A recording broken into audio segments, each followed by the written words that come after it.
Hi, everyone. This is Jason Barrack of Wall Street for Main Street. Welcome back for another Wall Street for Main Street podcast interview. We're recording this interview on Wednesday, October 15th, 2025. The US dollar gold price has rallied a lot over the last 6 to 9 months. It just crossed above $4,200 an ounce. The S&P 500 is also over 6,600. So all these asset prices are going bonkers here in the United States, probably on a weak dollar, but also probably all these other currencies that have been weak over time. But the dollar has been weak a lot so far in 2025. Today's special guest is a returning guest. He runs the newsletters Macrovisor and Trader Aid. Mayhem from Markets and Mayhem. Thank you for joining me again. Thanks for having me, Jason. Pleasure to be back with you. So, Mayhem, for our listeners out there who are not familiar with your work, you have a tech background. You worked in tech in the past. I want to get your thoughts on some of these investment bank comments because they're basically saying if the big tech companies were not, so like Microsoft, Amazon, Google, Meta, those guys, if they were not spending like insane amounts of capital expenditure on data centers, artificial intelligence, that the US would already be in a recession. Do you agree with that? I think that it is a question that deserves to be asked. And I would say that the caveat might be also if we didn't have such aggressive government deficit spending. I think if you put the two of those together, without a doubt, yes, we'd see a recession in economic activity. We'd see, many subsequent quarters of negative growth back to back. Just AI spend alone, we may not yet be at that point. I'll have to double check the math. Maybe we are. But I think with the plans that have been made moving forward, certainly looking forward, that would be the case. If those plans didn't materialize, given how much of a centerpiece that has been, that would be problematic. And there's sort of three pegs to this economy right now. It's really a lot of the tech spend and the euphoria around AI. It's the government deficit spend or sort of the fiscal aggressive agenda that's happened throughout subsequent administrations. It's not a partisan issue. Everyone's doing it. And then it's also the top 10% of consumers who account for over 50% of consumption. So those are the three pegs of the stool that the US economy is standing on right now. And I think if any of those three get wobbly, we start to see more shock waves in the way that data may look, if we're ever able to get it back to a regular cadence of data releases again, being that we're in a shutdown right now, but also the knock-on impacts to various asset classes. And I think that if you have two of the legs of that stool come out at any given time, then a recession becomes near certain. Yeah, so we are on a government shutdown, but Trump, do you think that like a lot of professional managed money, so these institutional investors that had basically 0% gold exposure, around 40% of all professionally managed money, institutional investors, pension funds had 0% gold exposure, according to Bank of America's research. Do you think that they started to get like weary with the budget deficits when they saw that Trump, in order to get the tax cuts passed, in order to get some of the spending, he had to get Congress, negotiate, trade all these votes, and then still the budget deficits are just blowing out? I think it creates a lot more concern about the future of the dollar, its purchasing power, and how you might want to hedge against some of those risks. I also think that we have a global backdrop of fiscal expansion more often than not, monetary easing, or at least policies that are going back into an easing position, which also helps to create more demand for gold. You have central banks around the world that have been increasingly concerned after the US used the dollar as a weapon against Russia after it invaded Ukraine. Say what you will about that policy, but the one after effect we can know is that governments and central banks around the world are more wary of the dollar and some of the dollar denominated assets, particularly debt. And so they're buying more gold, particularly global central banks. And this has been a big driver of gold demand. And like you said, Wall Street and really investment professionals in the West and primarily in the United States have been woefully underallocated to gold. And I think that with what's happened, the momentum can't be ignored. The trend of what's happening, not just to the dollar, but every currency around the world, which is that the more of it that's in circulation, the more new credit that's created, anything that resembles that can create demand, that over time debases purchasing power. And so that leaves us to, well, what can we buy to hold on? Well, obviously, people are buying stocks. That helps to offset against inflation pretty effectively, as long as it doesn't run too hot. And then people are buying gold, they're buying silver, they're buying Bitcoin, they're buying some of these other things that, are considered hedges or offsets. And I think that gold, especially here, benefits from a backdrop of increasing uncertainty across the board. Gold is a really powerful hedge against uncertainty. And you'll see there'll be days when things happen in the headlines, geopolitically or economically or otherwise, and everything else is risk off. And gold's got this very steady, strong bid behind it. Even things like Bitcoin are de-risking. Even you'll see sometimes selling on the long end of the yield curve, which used to be a flight to safety area, or even the dollar. But gold will still be bid. This is a paradigm shift that's in its early innings. That's not to say that gold hasn't run really far pretty fast. If you zoom out to a weekly or monthly chart, it starts to look pretty parabolic. But I think as long as we can see some healthy consolidation, gold has a lot more room to run before this bull market in the metal exhausts itself. And one key area that speaks to your point, if you just look at commitment of traders reports in gold futures, the number of large asset managers that are long here with gold hitting historic new all-time highs is still low compared to other runs. And if you look at the gold price in other currencies, it was at or near an all-time high at least 12 months, normally like 18 to 24 months before the US dollar gold price started to make its move. So I would argue that the macro conditions were already favorable for gold before this big run over the last 10 to 12 months. So because gold was a little bit above 2,200, 2,500 in a range bound. And then we just had a huge gap up from about 2,500 up to like 3,000. We blew through 3,000 and now we're above 4,000. I agree 100% with what you're saying. I think those are all exactly the backdrop. And also, again, going back to Russia, weaponizing the dollar again, because we've done this before as a government. The United States government has gone after countries using the dollar and SWIFT and other parts of the Western financial system as a weapon.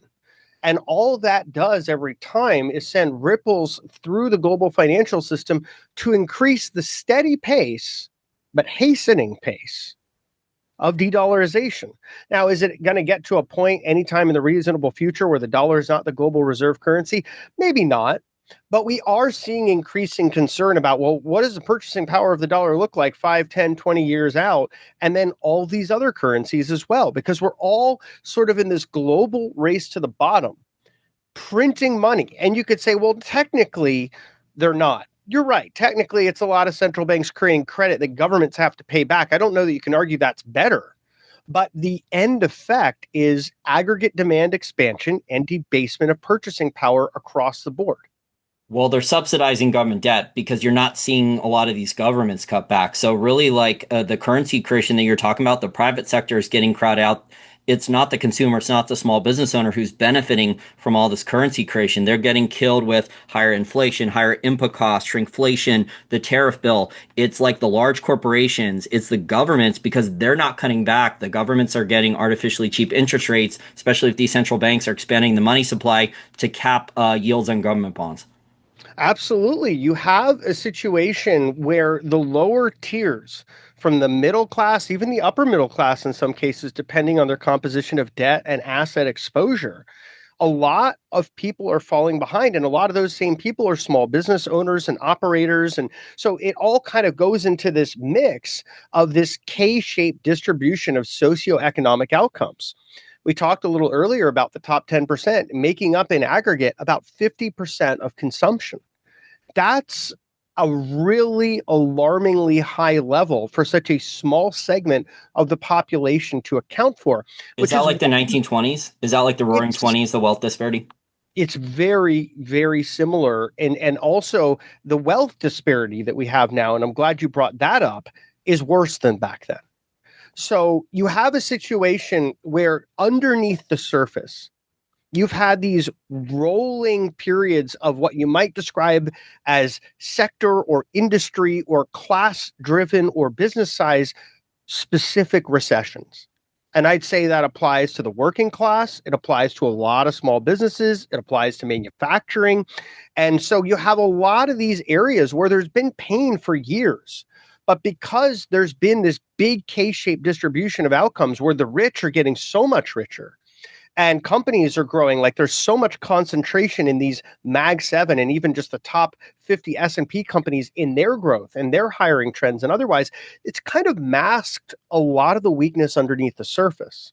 So that's one of the things that I think also creates some consternation about what the economic trajectory looks like without one or two pegs of that three-pegged stool we talked about, which represents our economy. The really wealthy consumer spending, which a part of that is because of wealth effects. If the S&P wasn't continuing to go up, if housing prices weren't continuing to go up, crypto, et cetera, you'd see that spending come down. And in fact, it was threatened a bit after the April-May swoon on tariffs. You saw that trend start to come back as wealth effects went negative.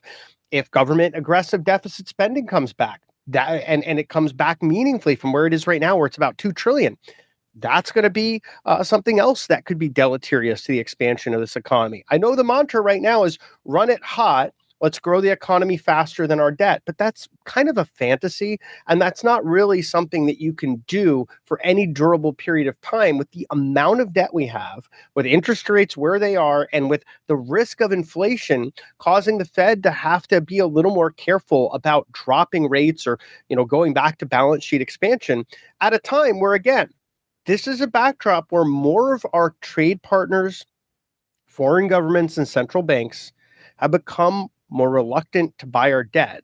So we have to generate more demand. We don't necessarily have a way to do that internally too meaningfully, because if you're a fixed income manager and you're looking at, twos and 30s trading with the spread they are, you're going to say, well, I want a higher premium for the longer end of the curve, even up to tens. So where's that demand going to come from? And you mentioned earlier, well, a lot of these central banks are subsidizing the government through things like QE and artificially low rates. Well, eventually you have to get there, but you can't really get there if you're running things too hot. And that's kind of the paradox that we're in right now. So I think that there's going to be, over time, some degree of pull, whether it's one or two or all three legs of that stool coming out, because, when these things move, they move pretty fast. Eventually, you're going to have an economy that's going to be much harder to repair because we have so much slack from the most aggressive deficit spending with unemployment this low across two administrations. It's fiscally irresponsible, but it also creates pain. Like you said, small businesses, the middle class, the working class, they're not at the money spigot. Those are the financial elite. They're the S&P 500 that are able to both park short-term cash, at or just above Fed funds, and then also have refinanced a lot of their debt at those COVID lows or not too much higher. And then you have small businesses that are able to get abysmal savings if they're lucky enough to have cash in their treasury, and they have to deal with revolving interest rates that are whatever the bank puts on top of the Fed funds rate. So it's such a dichotomy of outcomes in the businesses, in the households. And I think that's the bigger concern, is when there is an economic fracture and you see the top tier of that K-shaped distribution of economic outcomes for the rich and the successful companies and the amount of government spending and its impact on an economy with so much slack, when those start to dry up, that's going to be a much bigger problem. And I don't exactly have a time frame as to when that can happen, but I think there are signs along the way we could look for. And the one that we're starting to see more warning signs about is that narrative around AI driving growth in the economy now and in the years ahead. Well, we also have hints from Jerome Powell, Eric Trump, Scott Bessent, President Trump, that basically more QE is coming. Jerome Powell basically said that the labor market is a lot weaker than they thought. The Bureau of Labor Statistics basically just removed 2 million jobs that were supposedly created over the last 3 years of the Biden administration. They were just vanished. They were downward revised out, saying, oops, sorry, those 2 million jobs, they never actually happened. So, I mean, if the Fed looks at the labor market, they're probably being pressured by President Trump and Scott Bessent to cut rates so the U.S. could start refinancing more of its debt long term at lower interest rates. But then you have Eric Trump, I think he's been hinting that basically they want to restart QE as soon as possible once they get in more Fed governors that vote for QE. So they're trying to bring in new Fed governors, with Lisa Cook and then Scott Bessent. And President Trump had basically said over the last like 6 months that they want a weaker dollar, even though Trump did a speech, yesterday, I think on Tuesday, he was talking about, oh, the dollar is going to remain strong, but just look at the dollar index, how weak it's been. I know it's rallying, but it's been very, very weak for 2025. Yeah, it's had one of its worst years ever, and we'll see how it ends the year. But it certainly has been a run for the history books, and a lot of that has to do with reducing confidence. What I heard from Powell was that they want to end QT, and it kind of makes sense. The run rate of QT is so low right now. I think the cap is 5 billion a month on treasuries. It almost doesn't even matter that it's happening. It's such a low rate. Like they're out there at the auctions buying treasuries to replenish their balance sheet because so much is running off at a faster rate than is allowed by that cap that it's inconsequential. Some folks look at those auctions where the Fed is participating and say, oh, look, they're doing QE again. But I would caution to say they're just maintaining their balance sheet. And now they're going to say, well, now that we've shrunk our balance sheet by not an immaterial amount, but just about $1.5–2 trillion over the last several years. They're saying we're going to keep it around this really enormously large level and just kind of replenish our holdings in treasuries and mortgage-backed securities, which I would say it's neutral in the impact it has on the market. In that same speech that Powell hinted that they want to end QT, he said that the Fed should have stopped QE before November of 2021. And I would agree. I think they ran their QE program both too hot and too long back in the post-COVID crash era where there was this bazooka from central banks around the world and government spending just aimed into the global financial system. And it just stimulated things too much. It created asset bubbles. It helped to drive inflation. And so I would agree with his sort of hindsight is 2020, but he was also the guy that told us inflation is transitory. And he's kind of told us that again about all that's going on right now. Now, obviously, he could be right. There are signs the economy is slowing.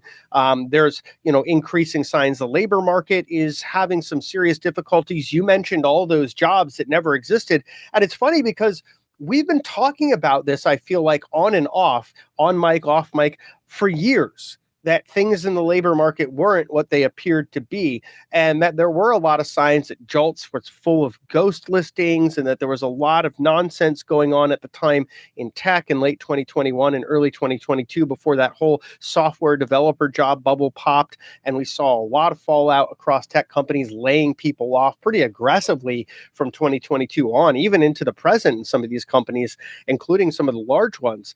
And it feels like that was a disconnect between the reality and really what was going on in the economy that's similar to the disconnect we have now, where we know there's something that's different between how these lower tier and mid-tier earners are experiencing life versus wealthy earners. We know there's a difference between small and medium-sized enterprises and the experience they're having in the economy versus the large companies. There's so much macro data to illustrate that, not just here, but in many other countries around the world. So it's kind of a similar thing to the labor market. You've got this feeling something's kind of rotten underneath the surface. And over time, we'll probably have some exposure to that. But in the here and now, I think we have to kind of look forward to there's still another inning or two left in this game, in all likelihood, because we haven't seen, I think, the peak phases of mania. And that's not to say that we can't have some pain along the way, but I don't necessarily think that the hype plateau has been realized because you still have the plans for such aggressive AI capex. And we've talked about this for a while. I thought they'd pull back a bit earlier. It would have made sense to pull back a bit earlier with the compute efficiency gains that have been made, with how you can have really well-structured, smaller total parameter models outperform the larger ones, where quantization to 4-bit precision is allowing less compute and less VRAM to perform similar to 8-bit on some of the higher, I guess the more sophisticated quants that are coming out from companies like NVIDIA and Unsloth and otherwise. Point being, you need a fraction of what you used to, and you can do more now. I can even do more on my computer than what I was able to do on the cloud in many cases in the first quarter of this year. So there's just so much progress happening with how you can use less to get more from AI. But then there's also the glass ceiling overhead, which is that despite all of this progress, we're still having trouble seeing constructive use cases at scale that resemble anything even close to the scale of Capex so far into AI.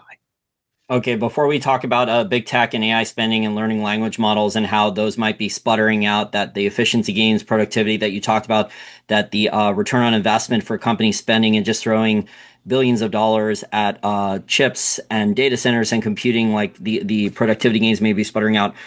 Scott Bessent, supposedly, it's being reported in the mainstream media that Scott Bessent is interviewing candidates for Federal Reserve Bank governor if they can get Lisa Cook out, and he's asking them like about quantitative easing and restarting. So it seems to be the plan. So while President Trump is talking about, oh, we want a strong dollar, I mean, a lot of the actions seem to indicate otherwise. I would not doubt that that's something they're going to push for. And I think Powell will push back until the economy weakens materially. And that would be the wise decision to make, because if you start to add even more heat, you could really rekindle some level of inflation again, and you could start to have some serious structural economic problems as a result. So I think that one of the things they're also doing is basically making sure they have a person in the Fed that's kind of willing to pull the lever when they want to do it, so that the Fed can become less independent and more under the direction of the White House and the Treasury Department, which it seems that's the trajectory that we're getting from this administration, that they really want to tell the Fed what to do and when to do it. Now, Powell's got until May of 2026, and unless they're able to find a way to fire him before then, he's still ultimately going to have a lot of influence as to what decisions are made there. But once that time period passes, assuming, again, he's not somehow gotten rid of before then by this administration, I think that it's going to become a lot more open for the Fed to be a bit more of a marionette of the administration, because they're going to start doing what they can to exert greater and greater influence and push against any of the people at the Fed that don't want to vote on what they want. So it seems all but inevitable. I just don't know if we're there yet. Yeah, I think S&P, if that does happen and they announce yield curve control, the Fed's balance sheet expanding again by another trillion or 2 trillion pretty quick, some type of stimulus package or some other program that they announced, I mean, I think we could see they've already secretly bailed out Intel. There was a mix of like private sector funds with Nvidia, and then a government backing with that, and shenanigans with Intel Core with a secret bailout with that. But I think we could see, gold prices way above 5,000. We could see silver prices enormous, S&P 500 up. I mean, we could see like huge asset price inflation if they do announce like an official QE program.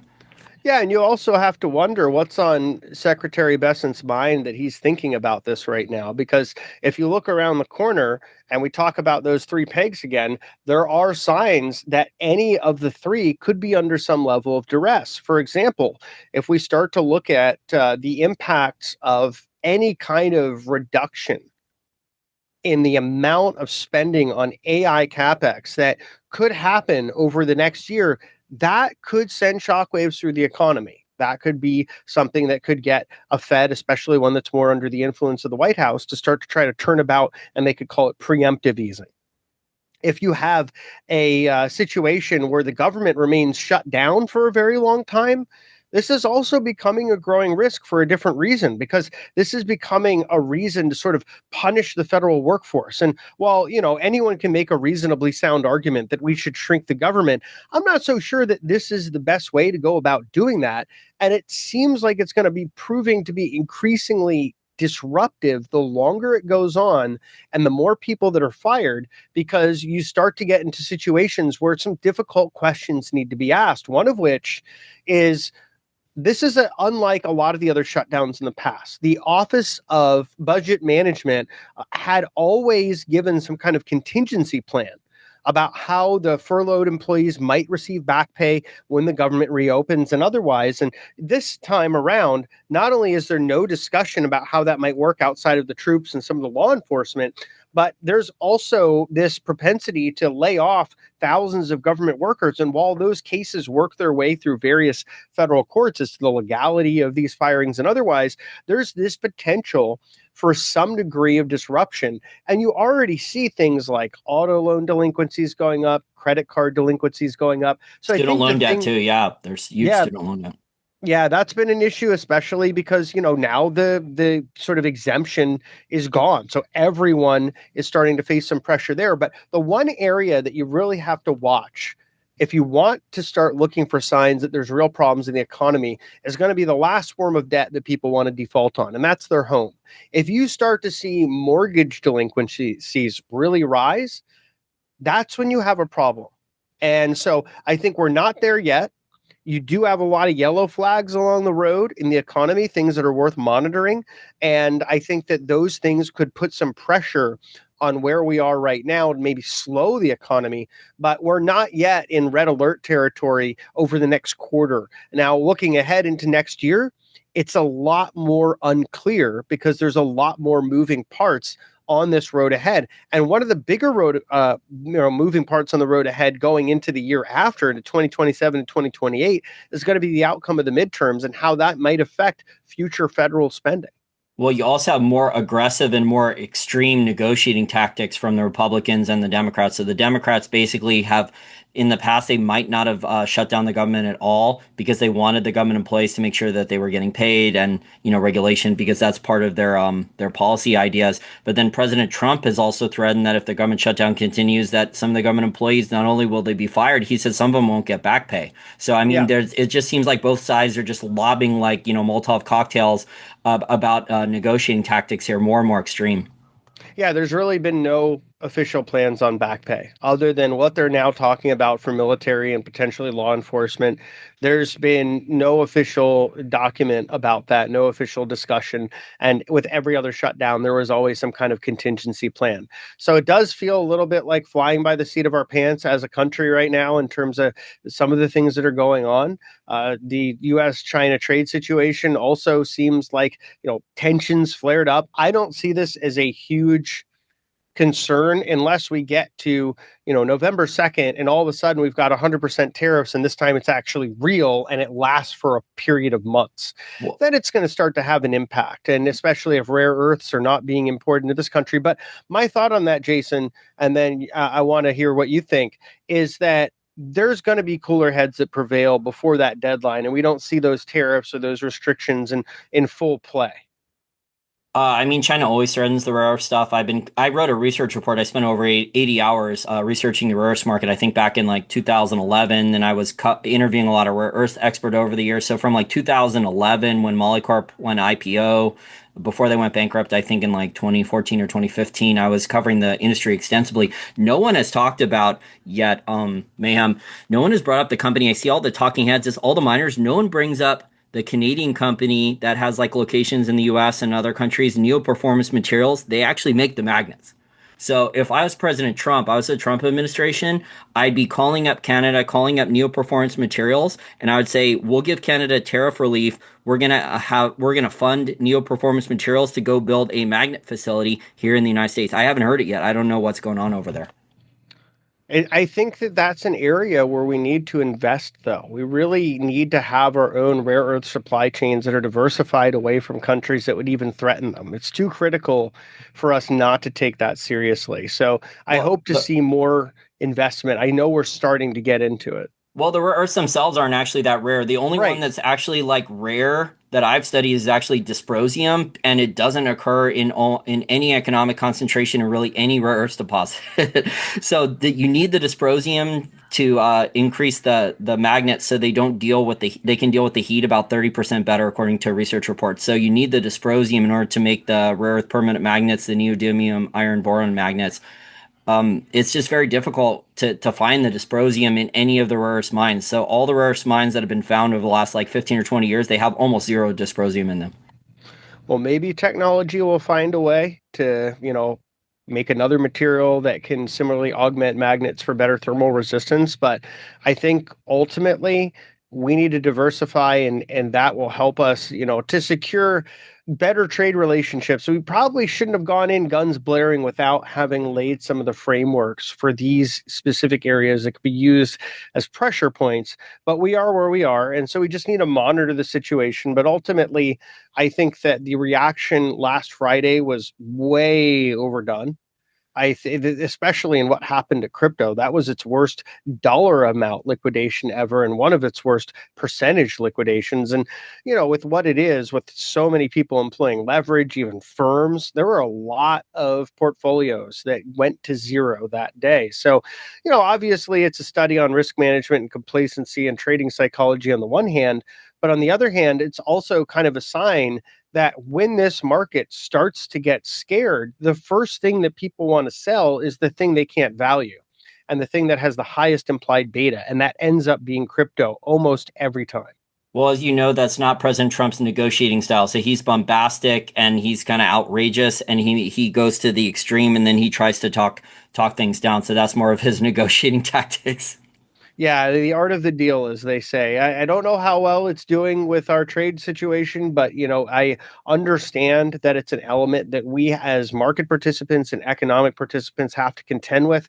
So we have to kind of focus on what are the after impacts, what are the probabilities, and like you said, it's mostly just threaten big and then come back and try to make a deal where everyone can walk away looking like they did something constructive. As particularly Trump and his team want to be able to have some talking points they can come away with to say, well, we did this and that and that, and everything is on the up and up, and we got this done. And now we're winning for X and Y Z reasons, and that's fine. That's kind of where I see this situation playing out. It's sort of more of the same, but I think also China is going to be more and more tempted to start to increase the amount of economic stimulus that they're going to be using in their economy as time goes on, because the real estate crisis is what's keeping their middle class and wealthy class from spending. And if they were spending enough, that could offset some pain on the export side. So if they ever want to become a little more independent from being the world's manufacturing house, they have to repair their own domestic economy. And as time goes on, foaming the runway to kind of prevent a greater crisis, as it were, is not enough. Well, China is spending on infrastructure, so they are building out what the power components, the infrastructure, the nuclear power plants, the solar plants, the wind turbines for the electricity demands for their modernized city, but also for the data centers for their artificial intelligence programs for their next generation of technologies.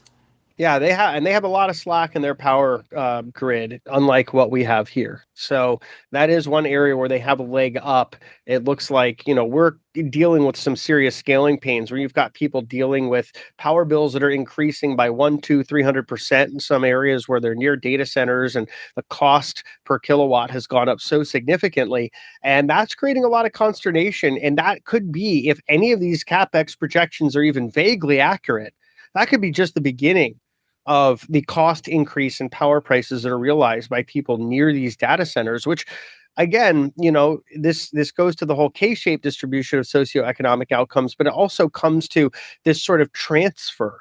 You've got the AI companies kind of benefiting from a lot of what they're able to realize with their scale of economy, with the amount of low cost money that they're having invested in them. And you have a lot of the working class and middle class on the wrong side of that. Now, their portfolios could be going up in price, perhaps their homes are going up in price, but ultimately everything that they buy is going up in price, especially things like power and also water, because these data centers need to be cooled by massive volumes of water. And a lot of that stuff is competing with municipal sources or using municipal sources to augment that cooling demand.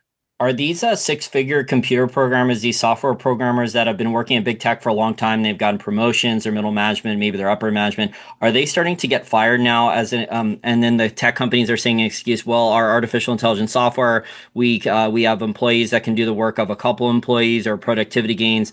Is that justified, or do you think that it's more that like the AI investments and the software being used as an excuse so these tech companies can maybe reduce their employee salary overhead and go bring in HB1 visa employees?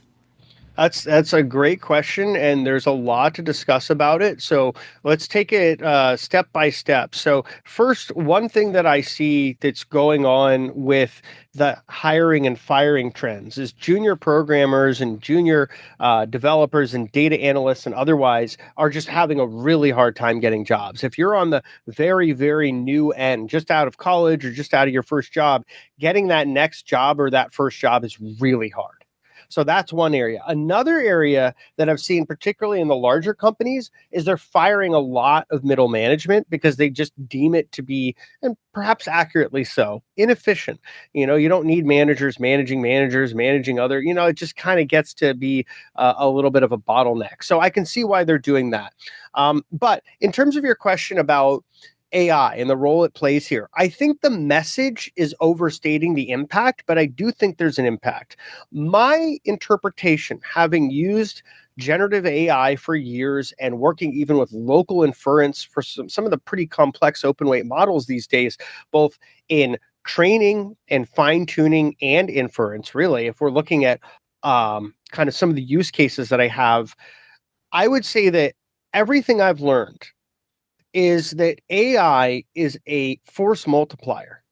It helps people get more done when applied correctly, with reasonable expectations, with properly specific models that are trained for the kind of workload that they're going to be doing, and with guardrails where everything is kind of being human supervised and validated. There's, in those situations, the potential to save, hours a day or a week and become more productive. Now, is AI just replacing jobs? The results there are varied at best.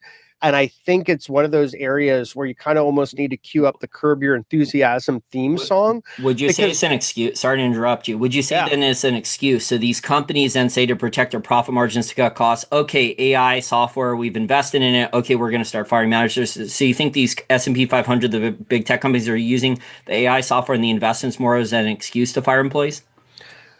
I think that it's a blend. So I think that if you start seeing employees improve productivity, you can start trimming some fat, and you should. And so there is some of that going on.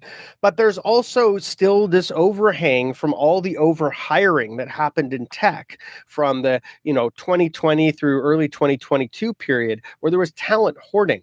And so companies are still doing attrition programs like, hey, everyone's got to come back to the office. Why do they really do that? They really do that not to make team building more cohesive. Most of the time, it's about getting people to quit. And when you get them to quit, you don't have to pay them the same kind of unemployment and the same kind of, severance and et cetera, et cetera. So it's like you're kind of going to save some money doing attrition that way. And on the other side of it, when employees say, well, how am I going to be able to afford the commute and all this other stuff if I'm not close to the office? And they'll say, oh, well, you just have to figure out how to be a team player. There usually aren't stipends given to people that are having to return to office at a lot of these companies. So it's really just them saying, either you're willing to eat your time and kind of your pay with the increase in costs for fuel and maintenance and otherwise, or you got to go look for a job elsewhere. Those are straight up attrition programs, I think 90% of the time. And then the AI component here is another convenient excuse because you can say, hey, we laid off a bunch of people in sales or customer service or HR because we replaced them with AI. The truth might be more that we've made productivity gains with AI and other technology too. There's a lot of other things that are going on in technology that allow people to be more productive. And so we don't need as many people in our workforce. But I also think that some of these companies are looking at the economy, realizing how concentrated it is, and de-risking a little bit from what they thought might be the growth trajectory to what they may now think is a more realistic trajectory. Going back to the three legs of that stool, I'm not the only person that looks at the economy that sees that.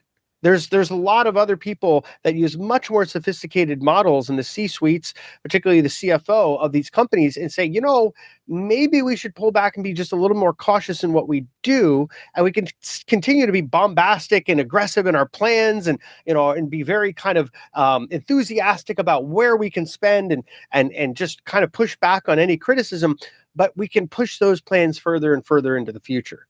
And you see the circular deals that are happening with OpenAI and AMD and Nvidia and Oracle and SoftBank and the government and all these other companies. And it kind of starts to paint a picture of, well, this all sounds grand on paper, but where's the money, for one? And two, with all the efficiency gains that we're making, and let me go back to say again, frontier corporate proprietary cloud AI models in the first quarter of this year, things you could only run on data center scale hardware that would cost 5 or 6 digits, you can now run on a decent computer that costs mid to high 4 digits. That's an incredible change. That changes a lot of the dynamics as to how AI can take shape for business use cases, for personal use cases. And on the other side of it, you've got OpenAI wanting to have people give them their IDs to validate whether they're not be able to be treated like an adult on the platform. They're going to be randomly, I mean, it's become a trend now, just banning accounts for different situations, some of which are not warranted. So when you get banned, whether it's on Sora 2 or OpenAI's ChatGPT, you're banned from the whole platform and all of your data is forever gone unless you can appeal and win that appeal. So do you want to give everything to platforms that are willing to just lock you out? And in some cases, you get no customer service and that's all of your history. And maybe it's even company stuff you need.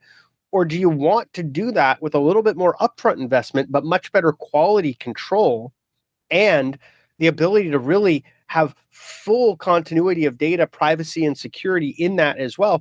It's becoming an easier choice to say, I'm going to look at the options that exist local if indeed I need this technology. But going back to the Curb Your Enthusiasm theme for one moment, only about 5% of firms that have invested aggressively in generative AI are seeing productivity growth that is at a scale that makes those investments worthwhile. The majority see modest or negligible improvements. So productivity gains at a macro level as a result of AI are not the same as what's being advertised as what it can do. And that's the disconnect, because the narrative is it can replace people. The reality is it can force multiply when used properly. And so you see companies, for example, Taco Bell, you would think replacing someone who takes orders at a drive-thru would be trivial, right? You just have something that recognizes their voice, can take an order, process it, and then, be able to make sure that everyone in the kitchen gets all the stuff they need. So by the time the guy drives up, they're able to pick up their food and pay. Well, there's been situations where those systems have broken down just randomly, but there's also been situations where customers have been able to exploit them. One gentleman ordered over 8,000 bottles of water and created a whole fiasco for that ordering system. And again, the problem comes back to, what is generative AI? And generative AI is not really artificial intelligence. It's more a sophisticated token prediction engine. The output is tokens. The input are treated as tokens. So when I tell an AI, hey, I'd like you to give me X, Y, and Z information, it goes into its training data and it looks at it probabilistically, and it connects the little bits of that puzzle to say, oh, well, this bit of data that the user said looks like it matches this bit of data with a high probability. So I'm going to return data that includes that. And this is a very simple version of how it generates a response. So what that tells you is it doesn't necessarily understand what you're telling it, nor does it understand what it's telling you. This then explains why we have problems like hallucination, which Jensen Huang told us in the first quarter of 2024 would be solved by retrieval augmented generation. It wasn't. And the hallucination problem is still in play. And so what happens is, because AI doesn't necessarily, in this current form, this sort of generative AI, these large language models that use transformer technology, this basically causes an issue where if you ask an AI, let's say, something it's not trained on, or something where the training data doesn't create enough high quality probabilistic inferred relationships that it can answer with confidence, then it just will make something up. A lot of them don't have any kind of guardrails that are in place. And these would be external guardrails. They're not built into the model, they'd be built into their tools and other things that are monitoring your chat to be able to know in real time what it's telling you and whether it's even vaguely accurate. So this creates a problem because it was kind of told to us, you don't need Google, you just ask the AI. But if it doesn't know, it just makes up an answer. Yeah, and that's bad, especially if you have like a legal research one and it just makes up a fake case law. So if you're trying to replace paralegals or associate at a law firm and you're using like a new AI program, which is what a lot of the money is going into to try to replace human legal research, it could just create a case out of thin air that actually never existed. So I've seen instances in the last couple of months where case research they printed up and brought it, and the judge said, "What case is this? It doesn't exist." Yeah, exactly. So there was a lawyer, tweeted this out the other day. There was a lawyer caught using AI while explaining to the court why he used AI. So the attorney not only submitted AI generated fake citations in a brief for his clients, but also included multiple new AI hallucinated citations and quotations in the process of opposing a motion for sanctions. I mean, it's incredible where it's used and why it's used and how vastly inappropriate those use cases are because an AI model isn't trained on case law unless it's specifically trained on case law. Like it maybe some of this stuff makes it in on the margins in the vast swath of training data that's fed to it. But unless this model is really just using some kind of tool to query case law or its model is trained on case law, and in addition to that, it has a tool to further query to get more information, it's just going to return anything and it has no idea what it's saying or if it's even vaguely realistic and related to what's actually happened in the court system. So that's one example. So, Medical, so, so those are yeah. the guardrails you're talking about that need to be in place. There needs to be guardrails in place saying if you have to go and double check to make sure there's an actual case, and otherwise you cannot, type up that there's a case here that does it. You shouldn't be doing that then.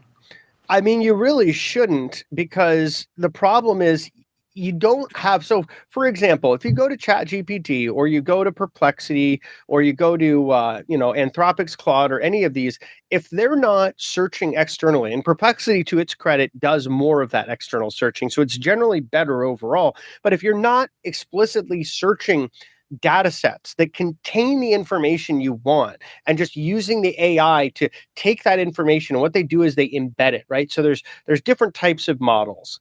One type of model is an embedding model, and what that does is it goes out, takes a large volume of information, and it optimizes it so that an AI that's more meant for generative kind of interaction can read that data coherently and really be able to pull from it so that you can query it. This doesn't completely fix hallucination, by the way, but it's a step up in the quality of the responses you can get. But the problem is that the vast majority of the models that exist out there in the commercial cloud are not really specialized for these use cases. They don't have these external tools plugged in, and they don't make it clear to the end user that this isn't really just a general purpose, ask it anything and it knows everything that's the compendium of humanity's knowledge. It just doesn't. And that's the problem. That's the disconnect. Again, the hype versus the marketing. The reality is, if the model is a general purpose model, it might be good at creative writing. It might be good at certain kinds of reasoning and logic. If it's trained on math and science, it might be good at that. But once you get more out into the fringes and things that are very specific that it's not aware of implicitly in its training, if it's not looking at data and doing so with the right attention to detail, it's very likely to return inaccurate, if not very misleading results. Okay, so there's a lot of bugs. Now, the big tech companies, Mayhem, they spent what, $300 billion approximately, or at least that was a projected Capex budget, capital expenditure budgets for if you add up like the five or six largest tech companies, so like Amazon, Google, Meta, Microsoft, and a few of the others, around $300 billion. That's not counting Europe, the European tech companies, the Chinese ones. What are they spending the money on? Is it mostly on data centers? Where is the majority of the capital expenditure going that they're claiming has been spent already?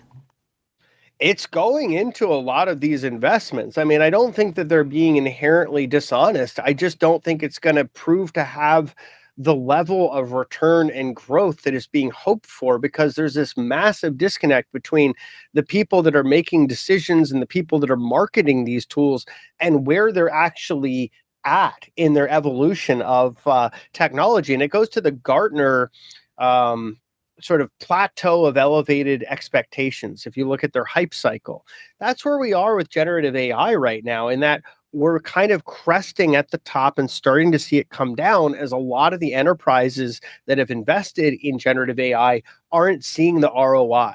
They're really kind of starting to pull back more. Like Taco Bell, now all that order taking is supervised, right? And that attorney, that's one of, as you mentioned, there's other cases. There's been dozens and dozens of these cases around the country. These examples exist throughout all kinds of different industries. And it just kind of gives you a sense that, yes, there's some really cool stuff going on. Don't get me wrong. If you have the right model and you know how to use it and you're able to feed it the data and the prompts that it needs and you supervise it properly, you can get more done. No doubt about it. That's true. The problem is that the way this stuff is marketed is you can just automate people out of their job, or you can, create these pipelines of agentic automation that allow you to automate customer service and billing and HR and all. And it's, can you make the jobs of people's that are working in those departments? Can you make those jobs easier So, for those people? Yes. Can you replace them writ large? No. so you're basically saying, if I could summarize it, the AI, the current version of the software is more of a productivity increasing software where you're getting substantially, depending upon the industry or how buggy the software is, you can get substantial productivity increases from your human employees. But to say that, they can fire all their customer service agents, they can fire all their accountants, they can fire all their computer programmers or paralegals, we're way far away from there. Yeah, and there's been studies that have said that a lot of the firings that have been attributed to AI were not really because of AI. So, it's a force multiplier. It's a valuable thing to look at for certain industries, but that's the key that you mentioned. It's very specific as to, where it's going to be a force multiplier and where it's not. Like if your employees are paid minimum wage, like someone who takes orders at Taco Bell, and a data center GPU for just like one of your locations costs about $8 to $10 an hour, are you really saving that much money? Probably not. And then what about the scale of errors that can happen? But if you're, say, a $200, $300 an hour consultancy, and you can force multiply with deep research and document analysis and analytics and other things, then you can add more value for your clients and maybe for your employee and for the firm as a whole. So it's really just, it's specific to what you're using it for, how you're using it, and making sure your expectations are properly grounded, and that you start realizing there is a learning curve here. You're not just going to, ride right in and be able to get a 50% productivity gain. It's going to take some effort unless you're using tools that are already built to be easy to use, industry specific. Like you look at some of the tools that lawyers are getting now from Lex Machina and LexisNexis and otherwise, they're definitely adding value. They're probably allowing them to downsize some of the administrative work and paralegal work, but is it going to replace all those people as a whole? Like you said, no, we're just not at that point. And I think we're further from that point than even some of the skeptics might realize, because it's not generative AI from transformer large learning models that is going to become artificial general intelligence, or now the new term, it seems like AGI has almost been dropped, super intelligence. This is not that. It's not, it's stepping stone to that, to be sure, but it's not what's going to get us there.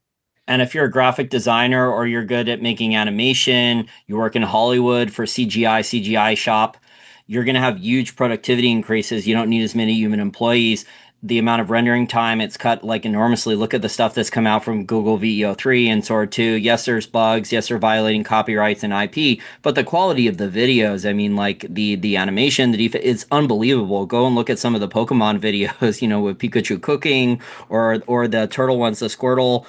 Some of those like are just insane in full 8K. Yeah, it's remarkable. And I think for video, image, and to an extent music generation, generative AI has come a lot farther, but it really has everything to do with what you just said. It's trained on other people's IP.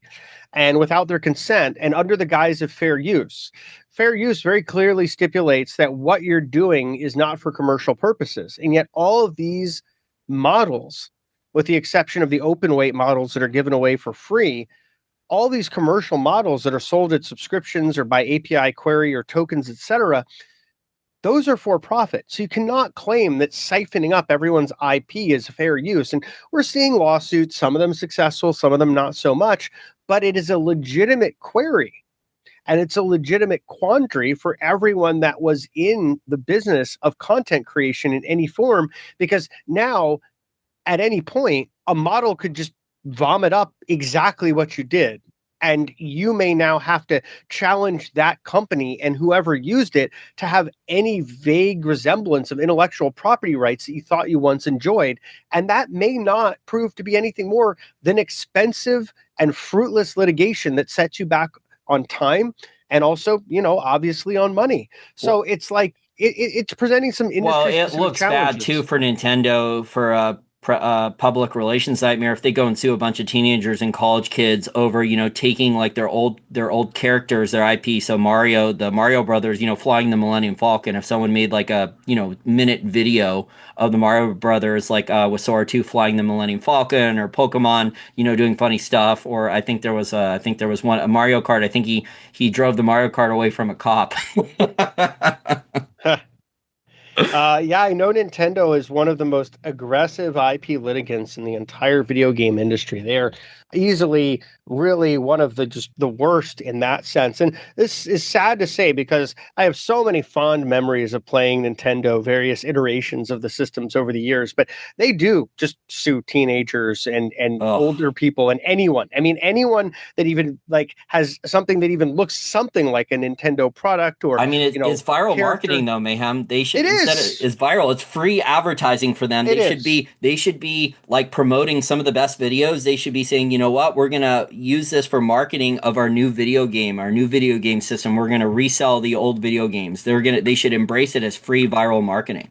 So I don't disagree. And the problem comes down to sort of, case law and expectations on IP law. And the basic understanding or principle is if these things haven't been authorized and these people are doing this stuff, sort of outside of your company's purview, then you have to litigate to protect what you have, your trademark, your patent, your copyright, or otherwise. Now, is there a very powerful case to be made for modernizing IP law so it isn't so draconian?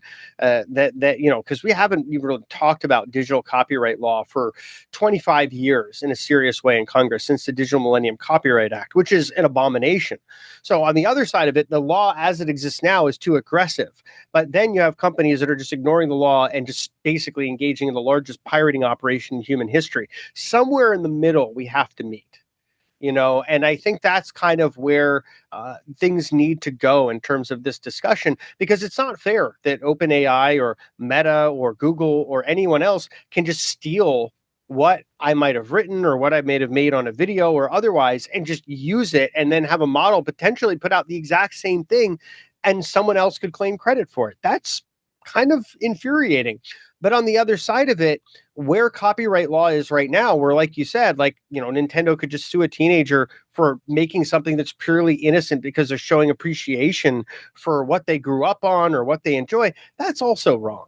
So we need to reconcile that. And I feel like with the extremes on either side, lawlessness in AI and overreach in the way the DMCA exists on paper, there's a meeting ground in the middle here somewhere.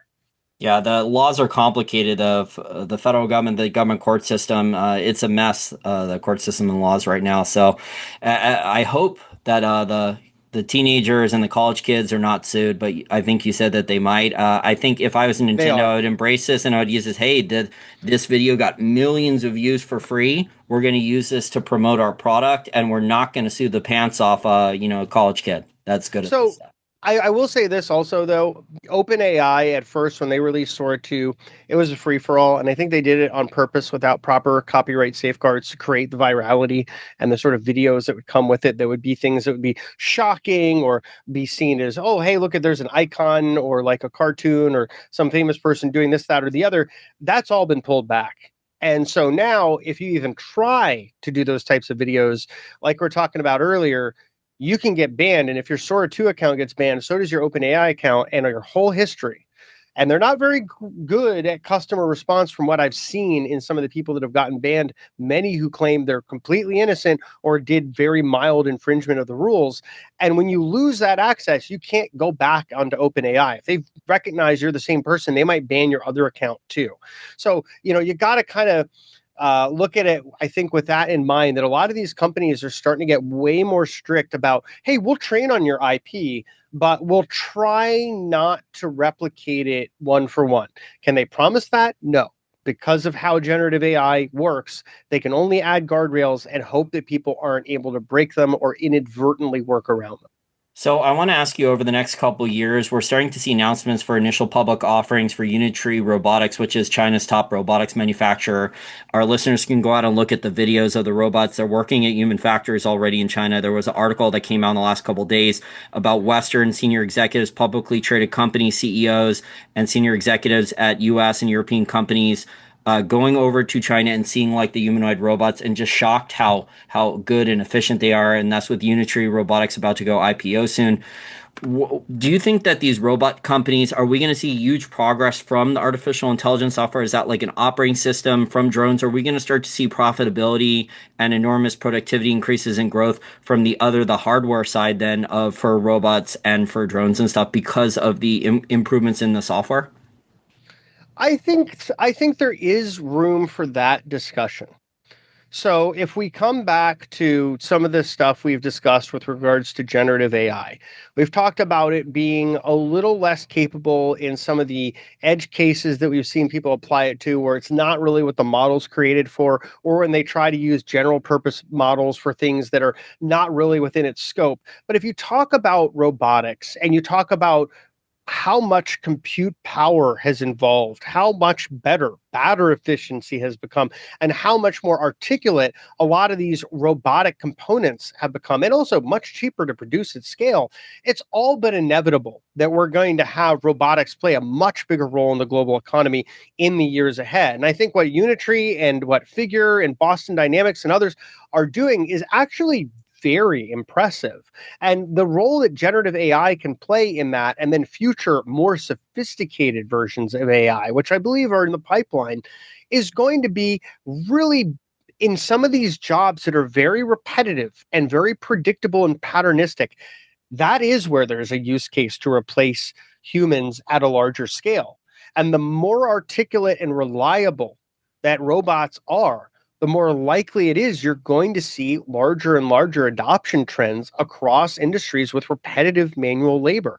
That's going to be big in manufacturing. It could be big in agriculture. There's a number of industries, even eventually construction, where you could see this play a bigger role. And I think that's something that is a lot more of a practical thing to pay attention to in terms of job replacement than where generative AI is for the services industry, where it's not really tangible and where it's not a lot of very patternistic and predictable workflow. Yeah, and to add to your points there, Figure Robotics, which also has AI software programming, they have been running humanoid robots in a BMW factory, I think, every day for 5 straight months already, and I don't think there's been that many problems with it. So they are making huge progress, and I think the Chinese robotics companies are way ahead of Figure. So Figure and Boston Dynamics are ahead with the advancements because they have robots that are very dexterous. They can do martial arts. They can do backflips. The Tesla Optimus robots, I mean, that test that came out in the last week or two, it was delayed with the responses. It was very, very delayed. I mean, it had trouble even answering like basic questions, and then it tried to do a martial arts or something, and it was very stiff compared to the Chinese robots and Figure and Boston Dynamics ones here in the United States. I think that this is an area where, again, the hype versus reality is a problem. And it comes down to Tesla's, I think, overconfidence in their ability to scale when they don't have the core tech. And we've seen this in the company at their self-driving and their robotics, and to some degree their batteries as well, where they're trying to use this as scaling up battery tech. But primarily self-driving and robotics, it feels like they are falling behind. And it's really disconcerting because, they would be a company that could scale this stuff if they had the tech. They talked about their Dojo chips making semis in house for some of their AI, and they've abandoned that as well. Another area where a lot of innovation was required, and they've kind of walked away. I don't know that they're going to walk away from full self driving or robotics, but I think they could be relegated to obscurity if they don't start taking these innovation trends seriously.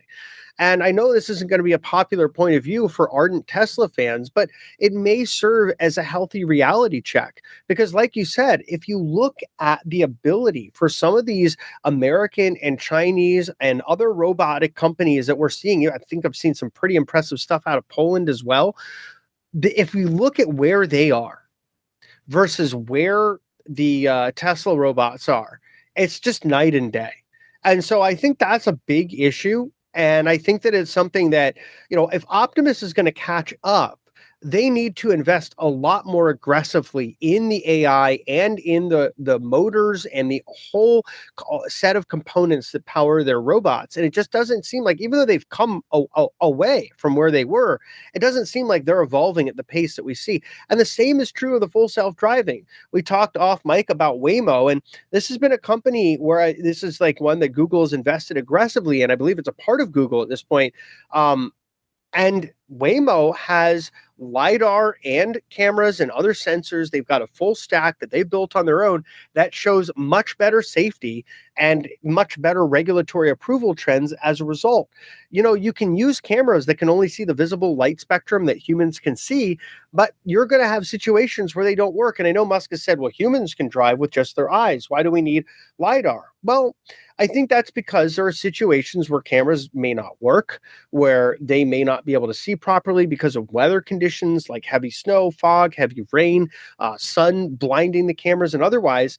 And if you had LiDAR as a backup, you can see right through all of those conditions and make better decisions that may save the life of the driver, pedestrians, and other people in the cars nearby.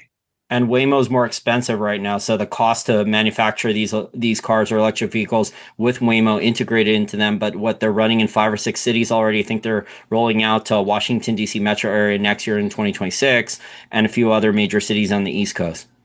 Well, the thing about technology, Jason, that we both know and can appreciate over watching all this play out over the decades is as it scales, it becomes better, it becomes cheaper, and it becomes more efficient in terms of size, energy usage, everything. And so I think if we look at what Waymo is right now as a prototype, and consider that it's something that could be much more effectively integrated into a car if it was manufactured with it. And then we scale that technology to, say, 100,000 units. I believe that the cost, the overhead, it'll still be higher than what Tesla's hardware stack is because it is more sophisticated, but the cost is going to be far less appreciable than what it is now. Add to it, LiDAR as a technology has gone down in price and improved in its reliability and quality markedly just over the last 5 years.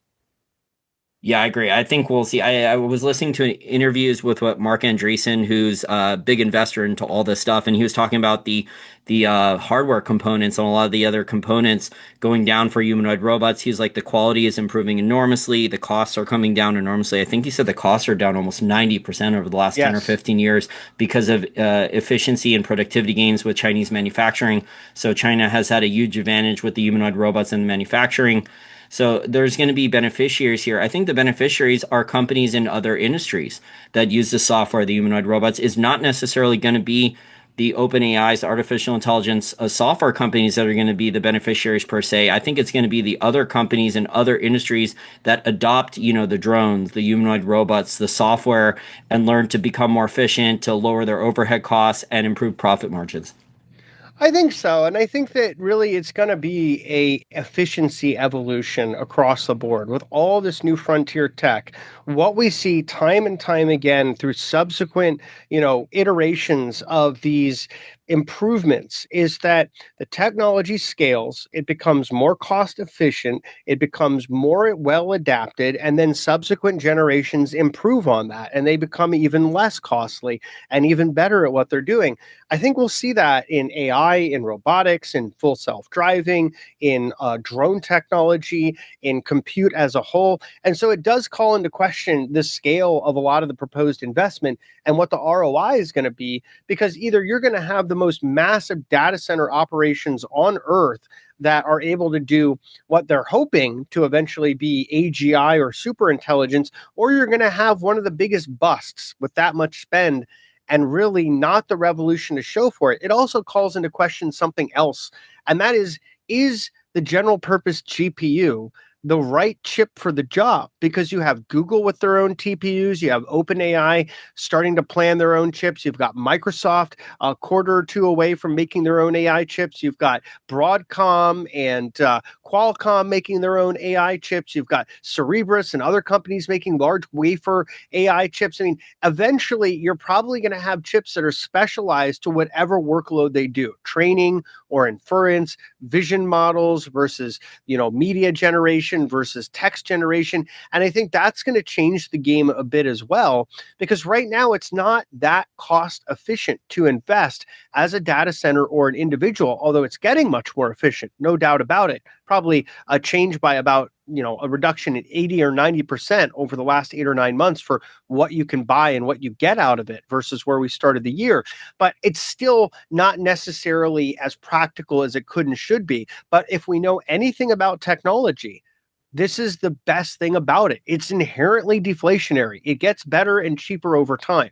And so I think, and it For the also gets hardware more and the efficient. software, but I see the constraints, the bottleneck still being like, okay, we get way more efficient with the software mayhem. Okay, the hardware goes down in price, it improves for drones and robots, but then I see us overall using way more electricity. I see Oh, yeah. real world power constraints still for electricity, for cooling systems. I just see that like that's going to be the huge bottleneck. I agree 100%. In the United States of America, if we don't start aggressively investing in upscaling our power infrastructure by any and all means necessary, we're going to run into some bottlenecks that could have economic consequences, which would be very unpleasant because it could price a lot of people out from having the amount of power that they want to live comfortably. And, that could lead to social unrest. That could lead to some degree of economic upheaval. It's ultimately, it's counterproductive where it is right now. The hype versus reality is a little bit dangerous if these investments are realized and if the power demand is realized as expected in the timeframes that are being discussed. However, if it's realized over a much longer period of time with a more realistically smaller scale of investment and we grow our power infrastructure aggressively, and I know you could stop me because I'm making too much sense and the world around us often doesn't. But if those things happen, then I think we could realize a future where a lot of this is much more sustainable. Well, people are playing around with what ChatGPT on their phones. Like the average person is messing around with the artificial intelligence software on their phone. Has even like a lot of senior citizens have at least one software program AI on their phone. My parents do, and they don't even know that much about it. But the average person doesn't understand that on the back end, the servers they're using way more electricity. So over time, we're going to have huge bottlenecks here and power constraints. We're going to have to fix this problem here. Otherwise, we're not going to be able to compete with China, which has can build what 9 or 10 nuclear power plants a year. They're installing enormous amounts of solar panels. It's just easier in China to build a lot of the infrastructure and a lot of the next generation electricity. I think I saw a chart that speaks to that in a way that the internet took something like 20 plus years to reach 800 million users, and ChatGPT took just several years to reach 800 million users. So there is an adoption rate here that is breathtaking for even just general usage. And a lot of people are using this as like their digital therapist or, their counselor or, kinds of use cases where quite frankly, it's dangerous. And if you're listening to this and using it for that right now, I would just gently encourage you to please don't do that. Because it's not going to understand what it's being told. It's not going to understand what it's telling you, and it's certainly not advice you can rely on. So, you know, this stuff is very interesting. I think it's going to continue to get better and more efficient. And I think that the offset for the generative AI spend, as predicted, is likely to be a combination of economic realities, limitations of current power and infrastructure in other places, such as water and bandwidth. And also, it's going to be efficiency and how much more efficient this stuff is going to get just over the next year or two, and how that may change the plans in scale and time frame. Well, we have XAI has built what a couple Colossus data center locations, the ones in Tennessee, the one new one in Mississippi, and then Stargate, just the phase one of it in Abilene, Texas. That's online now, and they're scaling that up, and they're announcing additional Stargate facilities in the Midwest. I think basically any country that has cheap natural gas is very, very interested in building a large data center next to it. Well, yeah, I mean, I would say they should build a lot more in Texas because they're just flaring that stuff off because they got too much of it. I mean, there's times where Henry Hub goes negative in price. You should be parking as much, AI and Bitcoin mining and whatever else you could use because that stuff's getting burnt one way or another. So it doesn't really make a difference. But at the end of the day, yeah, we have a lot of energy capacity if we start using it wisely and we start building on it. We should be in pretty good shape to scale whatever it is we want to invest in. The question is going to become more and more if it doesn't show this ROI from companies that are investing in generative AI. Is do we need to build this? Is there the demand? And are the use cases realistic? And I think, again, there's a big mismatch here. So we're going to have to reconcile where the technology is on its own evolutionary curve versus where expectations are. And expectations are going to have to become more and more modest as the technology progresses, but not at the rate that people expect or have been told to believe. So if you're warning people, and I agree with a lot of the warnings that you just said, and then Mark Zuckerberg, this founder and CEO of Meta, he's doing podcast interviews and he's talking about basically like he's going to ignore his board of directors that are giving him warnings, and he wants to commit $600 billion, I think, of capital expenditure in addition to what they've already spent. He said by the end of 2028. What do you think he's going to actually use the money on? Because I know Meta is working on what these virtual reality integrated with AI for Ray-Ban and military usage. They have a joint venture with Anduril for military mass, and then they have the commercial retail one that are sunglasses with AI and recording and social media uploads built in. What do you think he's gonna, if he does spend the 600 billion? What do you think he's gonna spend it on then? Well, I think Meta has kind of a checkered history of innovation. They've had a lot of products that they've tried to build in house that haven't done well. They had a portal product for video calls that didn't really go anywhere. Their earlier generation of these Meta glasses really didn't go anywhere. The current generation will see. They did make that contract with Anduril and the US government recently to be a part of making those augmented reality glasses for military usage. We'll see, how that tech goes. But I think that Meta is much better of a company that either copies or buys technology than builds in house. So, in this case, it's been, well, they just basically acqui-hired and poached as many AI experts as they could from various different companies in their pursuit of super intelligence. Now, you might ask yourself, how well is that going? Well, I guess, with Meta partnering with another company to make generative AI images and videos and things like that, not doing it in house, that might give you a sense as to how well it's going. It's not going that well if they're having to partner with other companies to do things that, Grok can do, ChatGPT can do, Google can do, Alibaba's Quen, which is much smaller company than Meta, can do. There's so much happening that Meta is behind on in AI. It's actually staggering. In fact, their open weight models were so disappointing in their progress from the Llama 3 series on that they stopped releasing them entirely. And Mark talked about how this is more of just them turning around and focusing more on their in-house.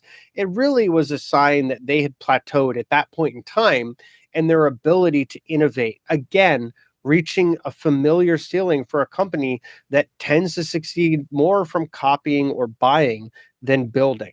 And so I will be really curious what they try to spend that money on. They've talked about building all these massive data centers, buying all this compute from NVIDIA and AMD, and maybe even making their own chips as well.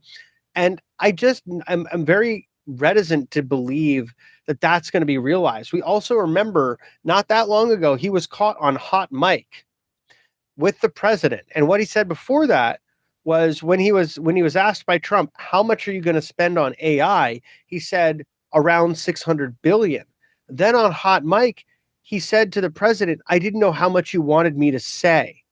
And so I wonder how much of this is also just part of shaping the psychology of this AI boom narrative. If we just keep talking about future dates and large numbers, how long can that be a part of driving the hype cycle? And obviously, there's real world tangible investment being made, but you'll notice a kind of a bit of a cycle here, and it's familiar. The biggest promises are made at dates that can easily be pushed forward over and over again. And that has been a phenomenon we'd seen from Elon Musk and Tesla that's becoming more of a theme. And it was a theme back in the metaverse days. It was a theme when virtual reality and augmented reality were all the hype in 2021. And it's sort of that same hype cycle now, where there's all this talk about investment and we're going to build all this exciting stuff.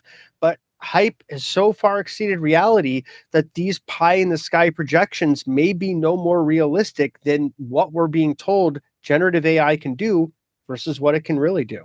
Okay, so if I could summarize what you said over the last couple of minutes, you expect then that in the next couple quarters, maybe that the companies will start to push back into future years the amount of capital expenditure. So instead of saying like $100 billion is going to be spent in the next year or two, it'll be over 5 years. So they're going to start spreading it out, or you'll start to see announcements maybe where saying they're going to spend $80 billion, because a lot of these tech companies, for our listeners out there, they were saying that they were going to spend between $60 billion and like $80 billion a year going forward. That we're going to start to see those budgets, those capital expenditure announcements slashed enormously going forward in the not too distant future.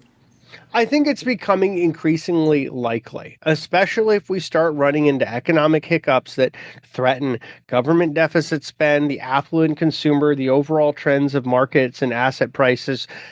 All of this stuff right where it is now is perfect to just keep making projections and spending some, but not necessarily doing it all in the here and now, kind of pushing that forward, but keeping the hype cycle going, keeping the narrative going, all the circular deals that keep the bid under a lot of these stocks. But, those circular deals aren't much more realistic than the AI capex if you look at what's behind their structures and how long of a time frame they have to realize them. And if you recall from the first Trump administration, there were enormous deals like Foxconn coming to the US and building these large factories and other big announcements from tech companies that never materialized. So, how much of this is part of the hype cycle to kind of keep us positive on the economy and on investing, and how much is actually real? And I would argue it's a blend, but I think that the more aggressive tone that we've heard about AI spend is more hype than substance, unless we see some groundbreaking technological improvements that can ameliorate the core problems that stop companies from adopting it at scale. Reliability, ease of use, being able to use these things securely, having some confidence about security and privacy, any of these kinds of things, they're still yet to be addressed by any of the corporate cloud-driven providers where all this investment is happening. So I think there's still a big disconnect. I also think what's happening in China merits our attention. China is now making more open weight AI models than any other country. They are on the bleeding edge. If you look at ZAI, this is a relatively unknown company, especially months ago. I've been watching them for, since they started their GLM model series at version 4.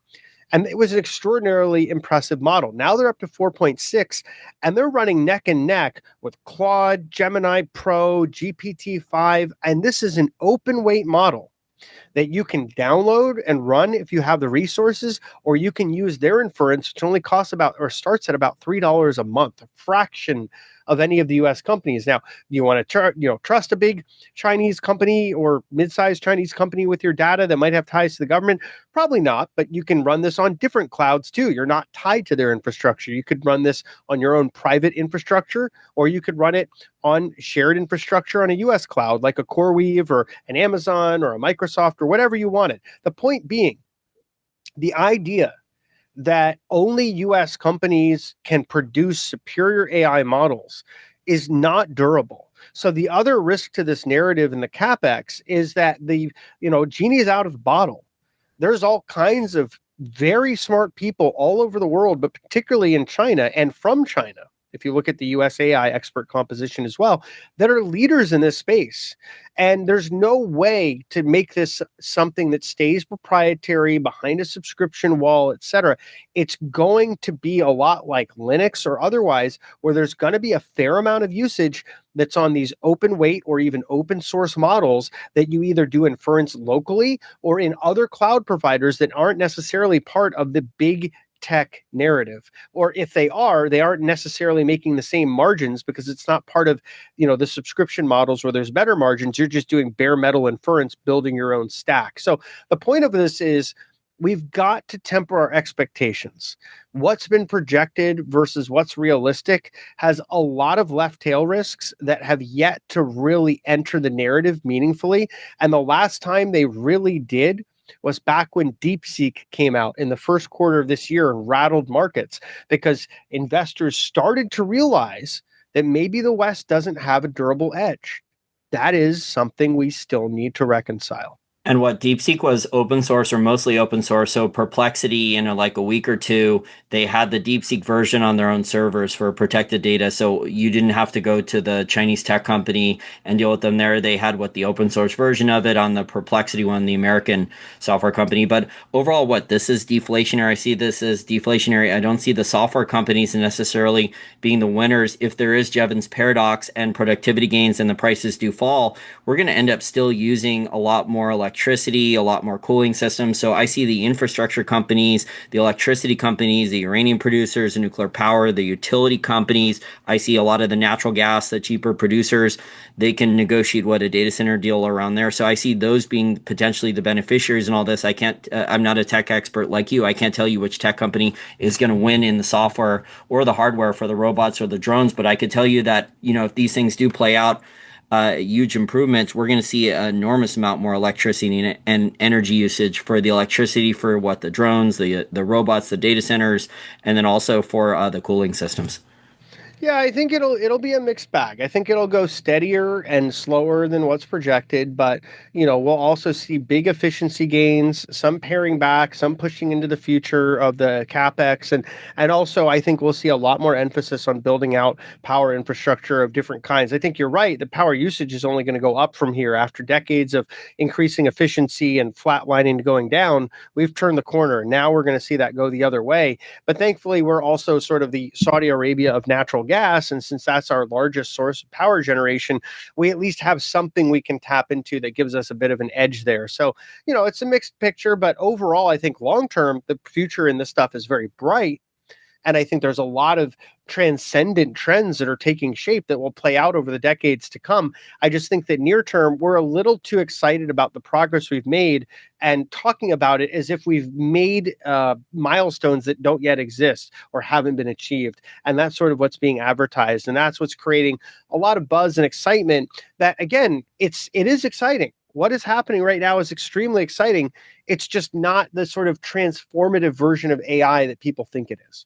Well, over the last couple of months, I think the Trump administration, President Trump and the other people that go on the business TV and the other the political talk shows, political news, all the different cable channels, they basically, when Trump got into the White House and administration there after January, in February and March, for the first, 6 weeks, 8 weeks, they were basically said that they don't care about the stock market. The tone has changed a lot. I mean, he talks up the stock market now. He talks about investing a lot. And honestly, The gold price has just outperformed. I mean, you didn't have to do that much over the last 10, 15, 20 years. If you just steadily accumulated gold, you would have at least kept up with the S&P 500 or outperformed it now. So it's just funny that like Wall Street is talking about, oh, we're good at picking stocks. And look, the gold price has just outperformed a lot of the companies over the long term.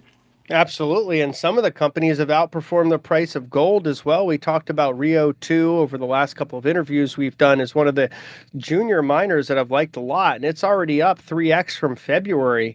So there's a lot of opportunities that continue to emerge. I do think gold, it would be healthier to see it consolidate here. It's going to do whatever it wants to do, but it would be healthier for its trend structure to consolidate some of these gains so we can build some support for any potential corrections to come. Anytime precious metals go parabolic, it does not have a very good ending. We're not 100% of the way there yet with positioning and otherwise, but I think we're closer to that point. So I'd love to see just a few months of sideways trading, maybe even a corrective impulse, and then a continuation of the move higher so that it could be something that's a little bit more sustainable versus the past kind of parabolic rallies where you keep just rocketing higher and then you have a really sharp bloody knife on the way down. Well, I don't know if we're going to see huge corrections in the gold price that last a long time at this point, because I think the governments are, whether it's Japan, the European Union, with the French government debt, there's just so many problems with government finances that I could see a lot of these governments wanting to, debase their currency at an even faster pace and monetize even more government debt. We're basically kind of at the end of the road where the math just doesn't work for a lot of these government finances. And the way that they're going to get out, they think that they're going to get out is with some type of currency debasement or debt monetization program. Yeah, and I think over the intermediate to long term, that's 100% going to be the case. I think the risk for gold is outside of it getting overheated and maybe correcting a bit is also that if you have an actual global economic recession and people start deleveraging, they're going to be selling gold too. And that happens every time. In the initial part of the recession, the first period, whether it's months or weeks or even, a quarter, you typically have gold as a beneficiary of that increasing uncertainty. But as it drags on, should it drag on, typically gold gets smashed pretty hard when you start to see deleveraging across multiple asset classes. Now, to me, any real material weakness in gold is a buying opportunity. So to be clear, I still have a very optimistic view on where gold can go over the intermediate to long term. And I think dips should be used as opportunities to buy, particularly more meaningful ones. But I do think that we just have to be cognizant that it's still a financial asset. And so it's still to some degree, when there's these really material events where people are deleveraging, there is some risk there. And there's also risks if it just, you just see it go all the way up to 5,000 by the end of the month or like early next month. A move like that is probably going to lead to a 10 or 20% move down following.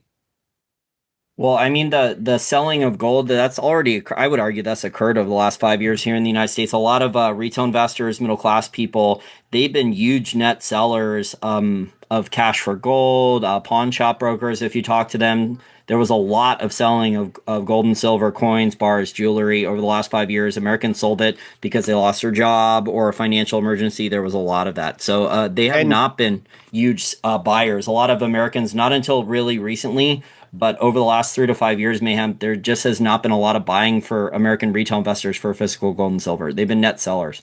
well, also, if you just look at the price of gold and silver from their top in 2011 to 2013 to where they went before, say, 2020, 2021, there was no reason to want to hold it for a lot of people. They bought it, thought, back then, a lot of people were buying gold and silver at or near their tops.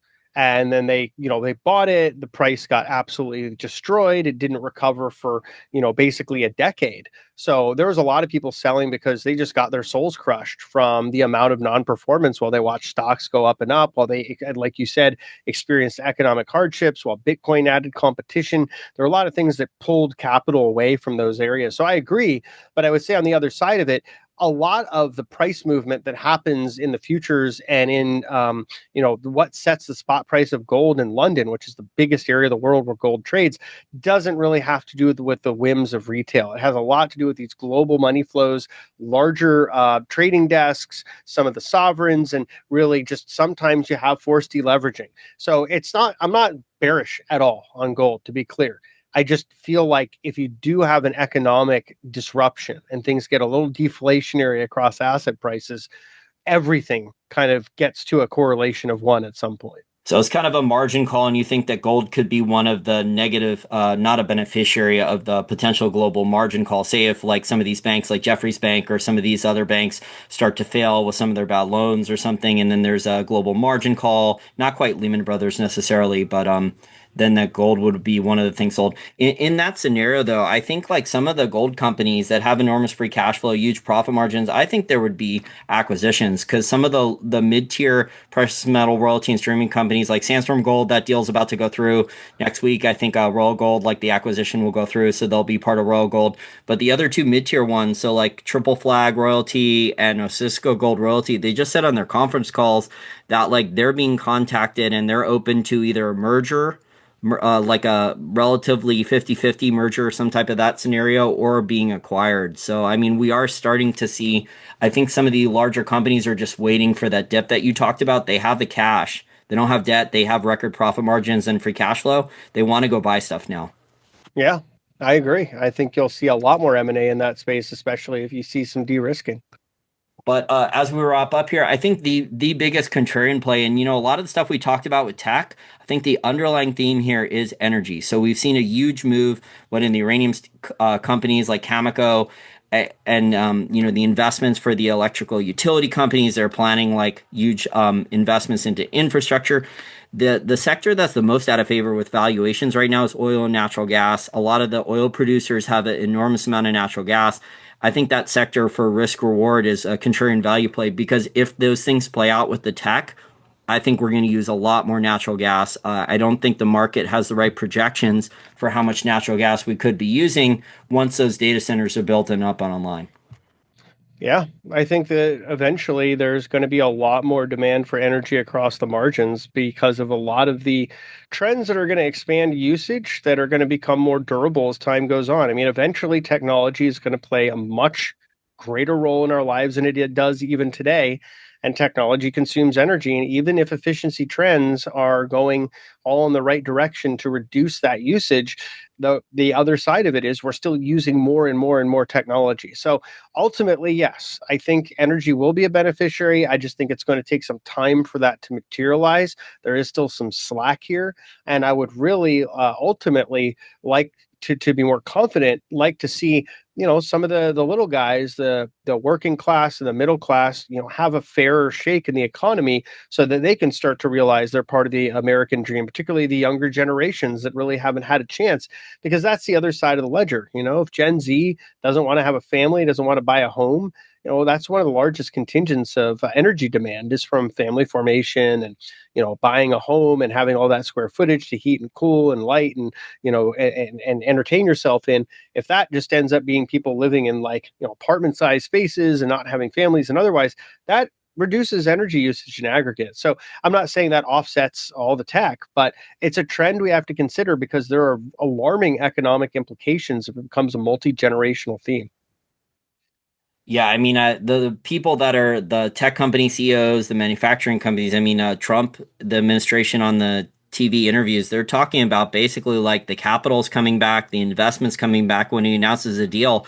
But when they announce the factories, they're not saying that it's going to hire a lot of humans. They're basically saying that a lot of the factories, they even admit this, are going to be automated. So we're going to have like those robots in there. We're going to be using a lot more energy and electricity. So not necessarily good for a lot of high paying jobs for humans. But that's I mean, if you're going to bring manufacturing back to a country where regulatory bodies are, even with some of the reduction that's happened, are still going to be more critical of their supervision, more, I would say, like impose more overhead on companies' margins, then that's going to be one facet. The other facet, and you've got things like OSHA, you've got other kinds of supervision that just increase overhead. They're great for safety. They're not great for profit margins. And then you have just higher in aggregate labor costs than other countries where you want to bring manufacturing from, like China or Malaysia or Vietnam or whatever. that means that the only option you really have is to use robots because there's no regulator that's going to be as concerned about supervising the safety or the health of robots or looking at repetitive stress or injuries on the job. They're a robot. You just repair them. And then, the labor cost is basically you buy them or rent them, and then you do whatever maintenance is involved, and that's it. And an aggregate, that ends up being cheaper than having a lot of humans. So it's just businesses doing what businesses do. We outsource for the same reason. I love this whole thing. We're getting so mad at China, and I get why to an extent.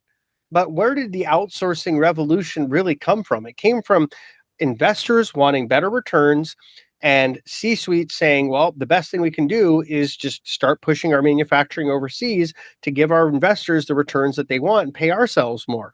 So we'll fire a lot of Americans, we'll shift these jobs to Mexico or to China or to any other country where we can do the work more cheaply.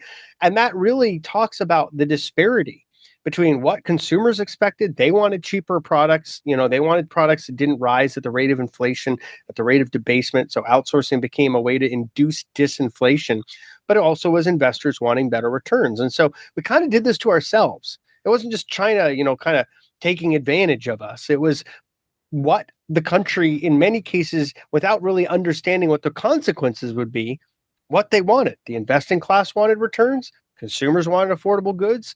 The only choice ultimately came to moving them overseas. And similarly, when we move them back, the only choice is going to be to do a lot of that with robots.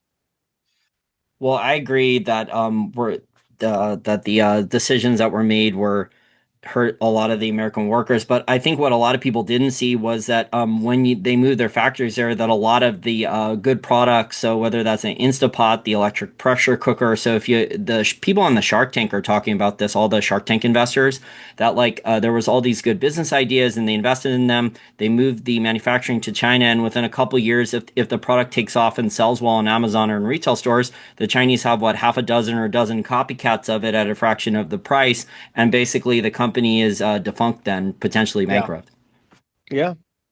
So that's like the major issue there that I think a lot of people didn't see. So they saw the stuff you said with the cheaper labor and that look, we don't want to pay the United Auto Workers because the United Auto Workers don't do a good job and they demand higher wages all the time. My friend opened up the General Motors factory in Beijing. He's moved back here to the United States because he's American, even though he speaks fluent Mandarin.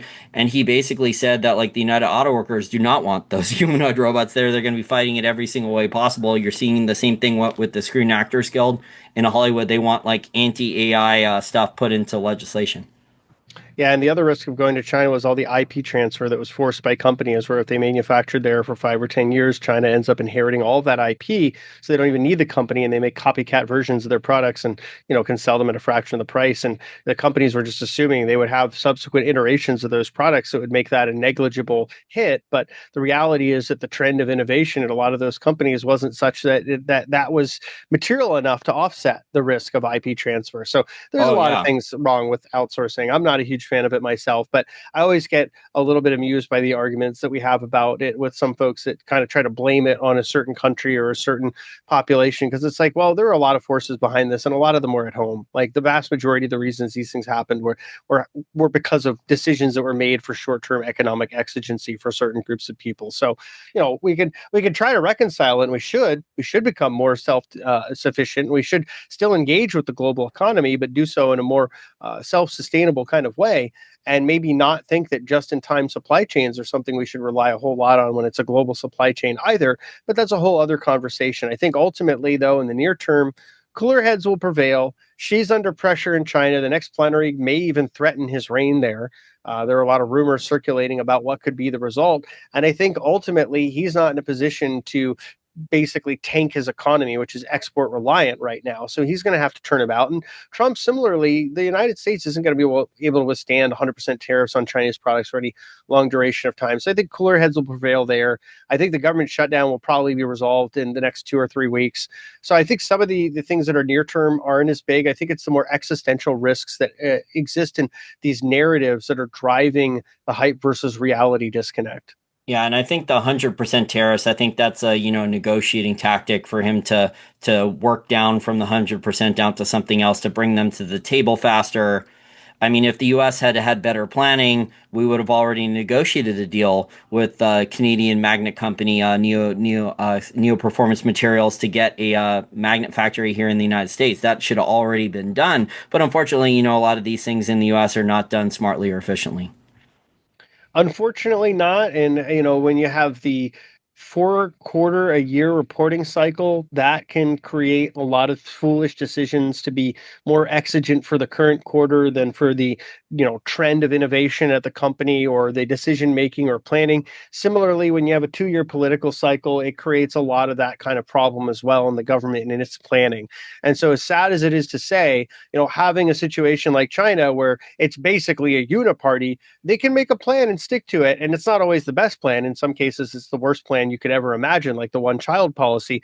But ultimately, if you do make plans like building infrastructure, you can stick to them for longer periods and be more consistent. It isn't this back and forth shuffle between, two sides of the same coin, granted, as it is in the United States, where both parties largely serve the same financial elites. But there's enough of a disconnect that it creates a lot of kick the can, short term oriented decision making in our political system and unfortunately in the C-suite of publicly traded companies. So, there's a lot to unpack with that. I think that, it requires a bigger conversation about how we govern our country and our companies, but that's something that's going to require, I think, some more study and some more just creative approach to what now has been a system that's probably a source of more of the issues that we're experiencing than the solutions we need. And it's going to be tough to fix things properly for a smoother long term when the U.S. national debt is rapidly growing. We're down last year from $1 trillion added every 100 days down to, I think, about 80 days now for every trillion. It's just getting out of control. Completely. Well, thank you so much for your time today, Mayhem. Please tell my listeners more about Macrovisor and TraderAid. Yeah, absolutely. Thanks for the chance. So at Macrovisor, we cover the global markets where we find trends of market performance that meets the macro that we're analyzing. So we look for the combination of the two to identify longer term trade and investment setups.